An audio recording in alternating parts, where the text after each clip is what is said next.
night, east wind 20 to 25 knots, becoming northeast 15 to 20 knots after midnight, seas 4 to 8 feet. Saturday, northeast wind 15 to 20 knots, seas 3 to 6 feet. And for Saturday night, northeast wind 10 to 15 knots, seas 3 to 6 feet, mainly in east swell.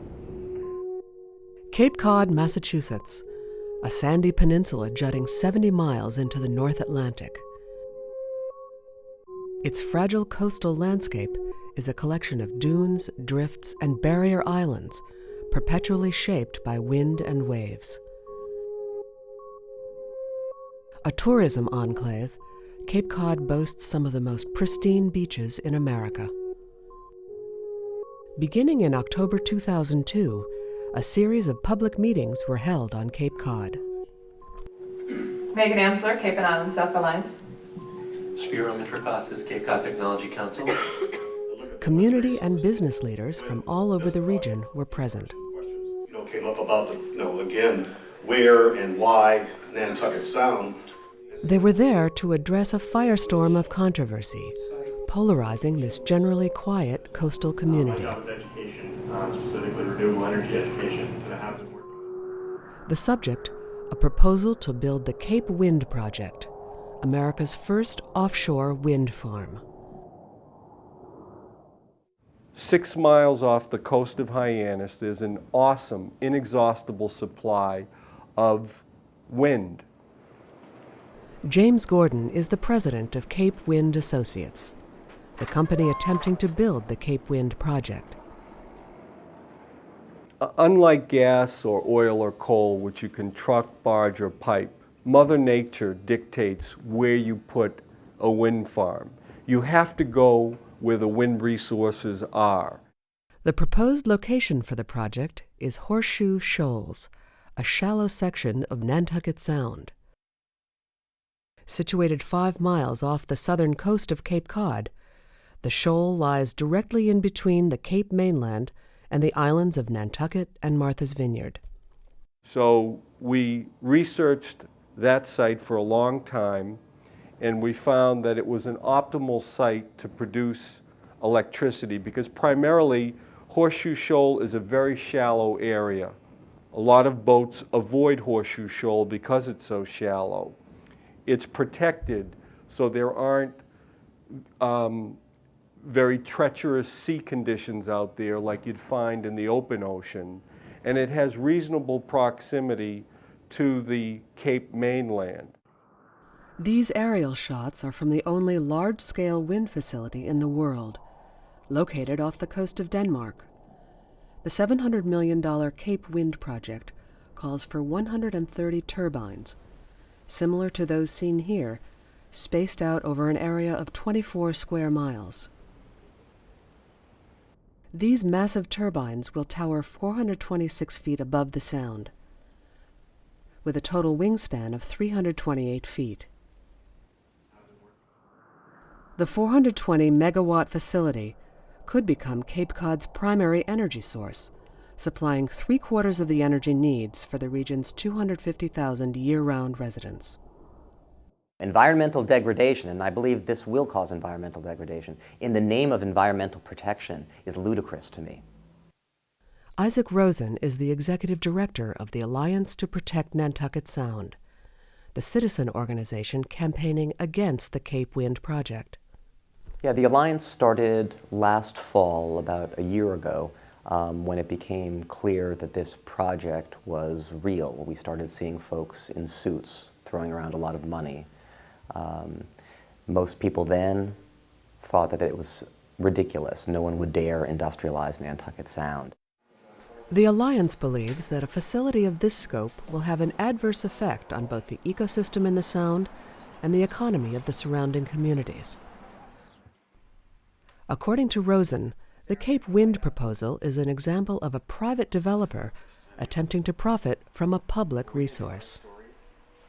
The developers are going into Nantucket Sound, onto Horseshoe Shoals, simply because it's in federal waters where there are no regulations governing the development there. And they know that if they were in state waters, they would likely be shot down by the far more restrictive zoning laws that we have in the Commonwealth.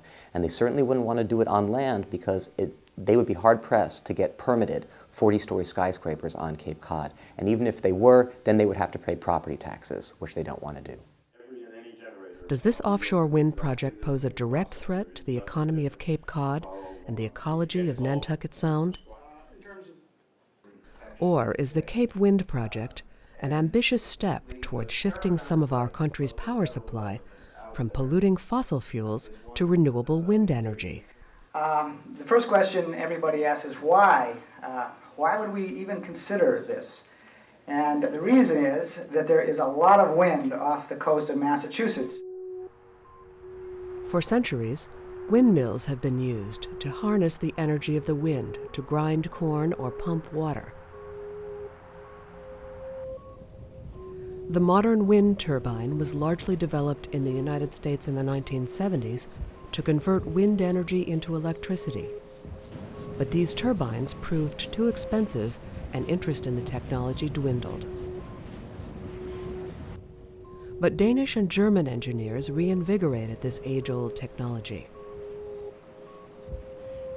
And over the past 2 decades, wind has emerged as the most viable renewable energy source. Today, wind technology is a $5 billion industry that is growing at a rate of almost 40% a year. In the United States, wind currently makes up less than 1% of the nation's power supply. However, it is the country's fastest growing energy source, with an increasing number of wind farms being built in rural areas. But because of the size and visibility of such facilities, wind farm developers have met resistance in bringing wind energy to populated areas. One solution was to move these facilities offshore. Recent advances in wind technology have led to increasingly larger and more efficient turbines. This new generation of turbine is better suited for the rigors of offshore environments, where winds are significantly stronger and more consistent. Turbines, like those proposed for the Cape Wind Project, are manufactured on land and shipped out to the build site. Once on location, each tower is lifted into place atop a monopole driven deep into the sea floor.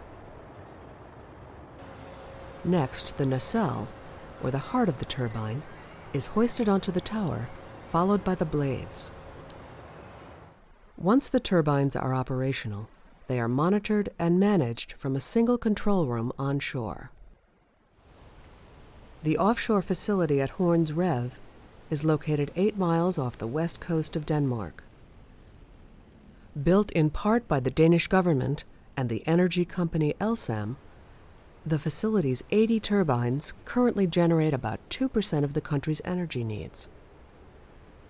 With Denmark hailing the project as a success, other countries, including Britain, Ireland, and Germany, are moving forward with plans to develop similar facilities off their shores. I think now is the time that we really have to transform to a sustainable energy and environmental future by increasing the production of renewable energy in Massachusetts and New England. Before the Cape Wind Project can be built, it must first pass a lengthy application process headed by the United States Army Corps of Engineers. Well, with respect to the Corps' regulatory program, we are the agency that oversees the waterways, and we regulate any non-Corps of Engineers activities in the nation's waterways. Adams points out that because of the intense public interest surrounding the project, the Corps of Engineers held a number of public meetings to determine what the major concerns over the project were. And one of the reasons why these meetings are so important is that we were gaining a much better understanding of the issues.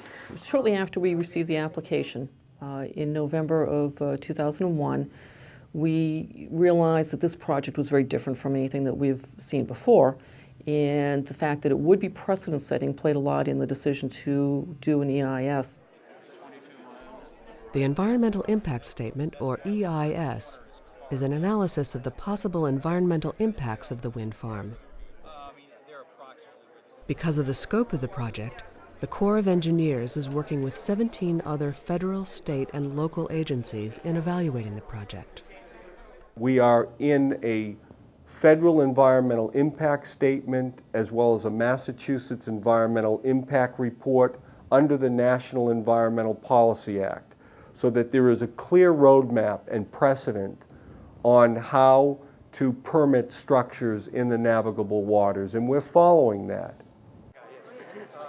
But does the Corps of Engineers even have the jurisdiction to evaluate the Cape Wind project under the current federal guidelines governing offshore development?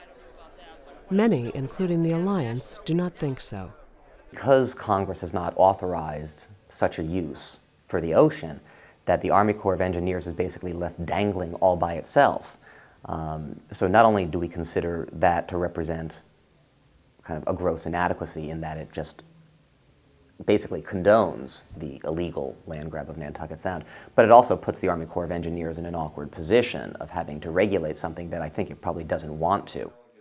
Since plans for the project were announced, numerous environmental groups have scrutinized the Cape Wind proposal. Many have since come out in support of both the project and the process in place to evaluate it. One supporter of the project is Kurt Davies, research director at Greenpeace USA. Wind energy in general in Europe has been a tremendous success story. There's more wind energy installed in Europe than there is in the United States at this point.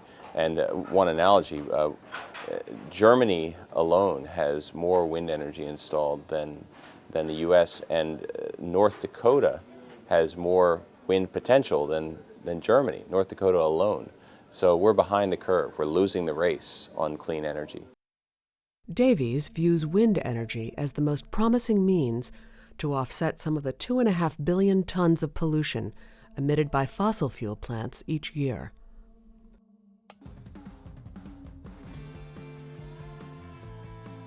The most convincing argument that we should move ahead with this project is that we don't have time on global warming.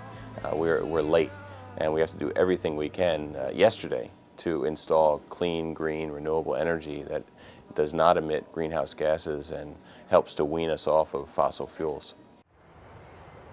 But other environmental and conservation groups have come out against the proposed wind farm, arguing that the Cape Wind project could pose a direct threat to wildlife in the Sound. My initial reaction probably a year ago, October, was somewhat amazement that a project of that magnitude would be proposed in an inshore water. Lindsay Council is the executive director of Three Bays Preservation, one of a coalition of local groups campaigning against the project. I don't think there's been a thorough review of the marine seals and the dolphins and things that use that area. And what I found in my research into the project has been how little information there really is about Nantucket Sound and Horseshoe Shoals. We know a lot about the habitats around the periphery of it, but in terms of who's using what resources out there for the animals, we don't really have a lot of data on that.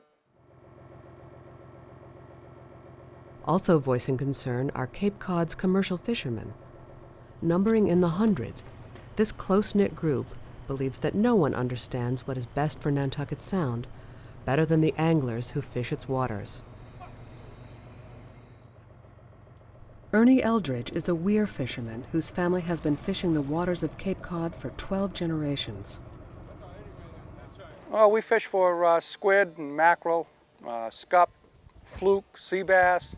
Almost anything that swims, we catch it if it's in the Sound. He and his fellow fishermen are concerned that if the Cape Wind project is built, it will permanently alter the ecosystem in the Sound and could devastate what is already a struggling industry. We feel that the turbines are going to make changes in the habitat out here, or in the Sound. That there will be changes made, and we have a concern that this is going to change the patterns of the way the fish migrate through here. With only one similar wind farm operational in the world, experts are unsure what effect, if any, such facilities have on wildlife and fishing. In Denmark, studies are currently underway at the Horns Rev site. According to initial reports, no conclusive evidence has been found that such projects pose a significant threat to the seabed or wildlife in the area. Basically, Cape Wind, with the installation of these 130 turbines, could radically alter the habitat out there for the fish, the birds, and other animals that use the area, and make a major change where there's a shift away from the use of that area. We feel that the benefits of solving global warming through renewable energy outweigh the environmental risks of this project that we can foresee. If something comes up in the environmental impact assessment that needs more study, I'm all for it. But at present, the risk of environmental catastrophe due to global warming and the local effects of air pollution from our current power supply are terrible.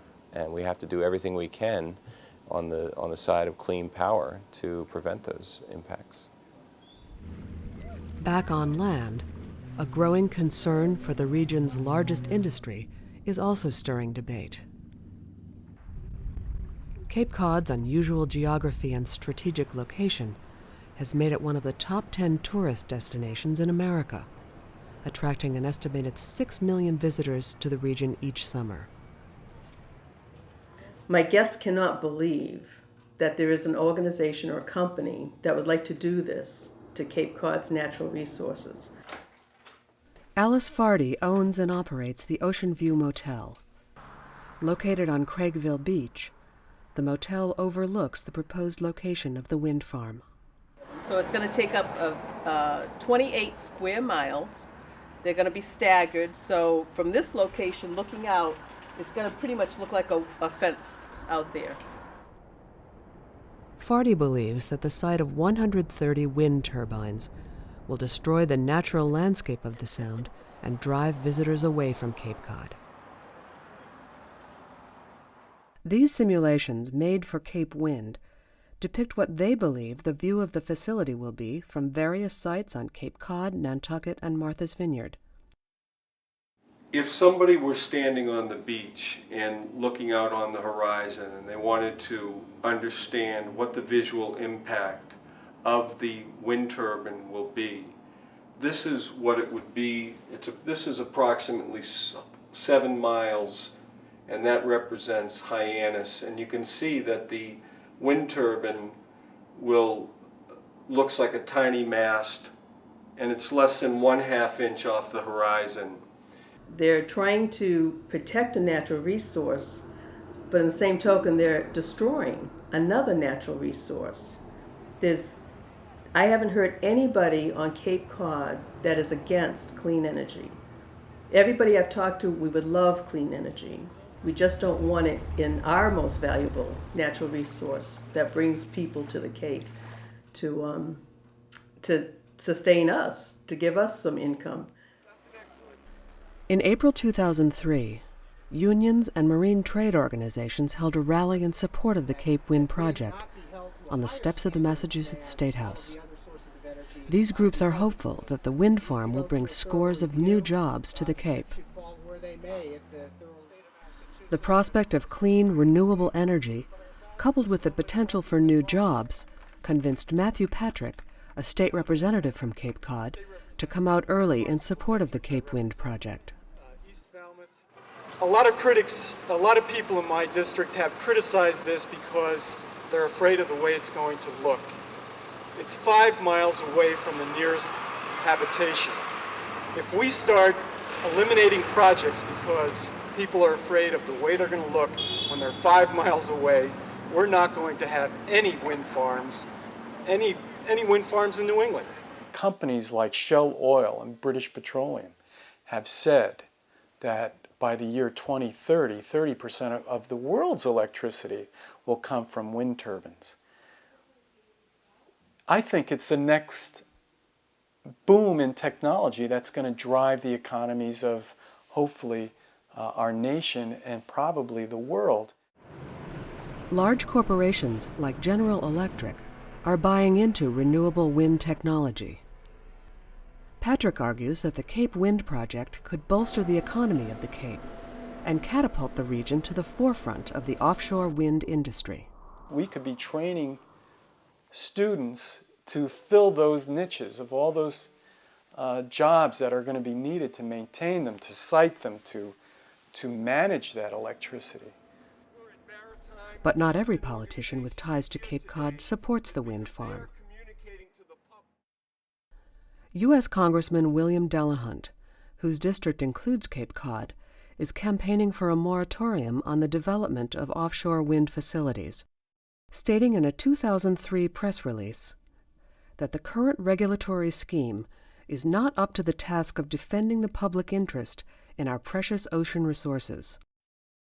Joining him is Senator Edward Kennedy. Despite being a longtime supporter of renewable energy, Kennedy has strongly criticized the Cape Wind Project, stating, "There are currently no federal laws or regulations on the siting, construction, operation, and maintenance of large-scale wind farms off our coasts. Our national treasures deserve better." Many people have questioned the motives of the esteemed senator. Located just outside Hyannis Harbor, the famed Kennedy compound overlooks the proposed site for the wind farm. Walter Cronkite, the retired CBS News correspondent, came out early against the Cape Wind Project and became the poster boy for the alliance after appearing in this television ad criticizing the wind farm. Now I'm very concerned about a private developer's plan to build an industrial energy complex across 24 square miles of publicly owned land in the middle of Nantucket Sound. However, Cronkite later withdrew from his earlier opposition, calling it premature. This intense debate reached a boiling point when the Alliance to Protect Nantucket Sound was nominated as one of the recipients of the 2002 Dirty Dozen Award. The 6th annual 2002 Dirty Dozen Award honors polluters, facilities, and organizations which have over the past year distinguished themselves for both the threat they pose to public health and the environment. This group is trying to stop, by any means necessary, a process that could lead to positive change in reducing our dependency on polluting fossil fuel energy. And actually, someone from the Alliance has come here, I guess, to accept your award. Well, so we'd like to give you the award. Well, can we wait a moment for that? Can we just wait a moment? Can I sit down and talk, and then we can exchange? Here, let me just give you the. Why don't we? First, we'll present you the award. Well, I have an award for you too, so It's all right, you can do that, but we're going to give you an award right now. This is your award from Toxics Action Center, the 2002 Dirty Dozen Award to the Alliance to Protect Nantucket Sound. And we, I think, have clearly indicated, we hope that the Alliance will back off, stop using misleading information and distractions, and thus allow the regular regulatory process to proceed to determine the appropriateness of this proposal. Thank you very much. Excuse me. Oh yeah, just grab it. What I'd like to do is put it here for you. Present you with this award. It says, "Promoting the corporate land grab of Nantucket Sound, given to organizations that buy into developers' public relations spin and applaud the for-profit industrialization of our nation's public natural resources, presented to the Toxics Action Center, December 3rd, 2002, on behalf of the millions of people who cherish the unspoiled beauty of Nantucket Sound." Well, I think we appreciate that because you've just proven everything we've said. Thank you very much. As the debate resumed, the Corps of Engineers continued its evaluation of the project as Cape Cod prepared for yet another summer season. Tonight, prime shell fishing areas along the southeast coast and Cape Cod are under the gun. Investigators know the oil spilled from a gash in the hull of the barge, but tonight, Coast Guard officials are trying to figure out exactly how the accident happened in the first place. Before dawn on April 28, 2003, an oil barge heading north to the Cape Cod Canal ran aground, leaking approximately 100,000 gallons of heavy oil into Buzzards Bay. Located just west of Nantucket Sound, Buzzards Bay lies between Cape Cod and southeastern Massachusetts. Before it was over, gobs of oil had washed up on over 40 miles of beaches, from Horseneck Beach south of New Bedford to Woods Hole on the Cape. Hundreds of workers were needed to shovel up the thousands of gallons that washed ashore, while profitable shellfishing beds in the bay were closed. I think that has focused a lot of attention back onto the wind farm, and a lot of people have said, geez, you know, maybe we should reconsider the wind farm, supporting it, because this oil was going to the power plant on Cape Cod. The destination of Barge 120 was the Canal Power Plant. Built on the banks of the Cape Cod Canal, this oil-burning facility is currently the only power plant on the Cape. The oil spill in Buzzards Bay brought the topic of energy supply back into the dialogue surrounding the proposed wind farm. I think that there's a great future for offshore wind in America, and I think it's something that will be a big part of our renewable energy portfolio as we move forward. With so much riding on the project, the ultimate outcome will no doubt serve as a landmark verdict in the development of renewable wind energy in America. A failure here in Nantucket Sound could be a fatal blow to wind power. There is wind power in our future, without a doubt. Where is the question? And what types of standards need to be in place to ensure that it's successful? And I think the sooner we get to that, the sooner we can begin to permit projects in the right location. You can do both. You can start to develop a framework for deciding where and how we do offshore wind projects and onshore wind projects, for that matter, at the same time as you are moving ahead and trying to produce some of them, because you learn by doing. Today, with wind emerging as a viable alternative to coal and oil, America is now in a better position to decide whether to embrace new energy technologies like offshore wind or continue our dependence on polluting fossil fuels. But for Cape Cod, the first community in America faced with the prospect of living next door to an offshore wind facility, making this decision has proven to be a challenging endeavor.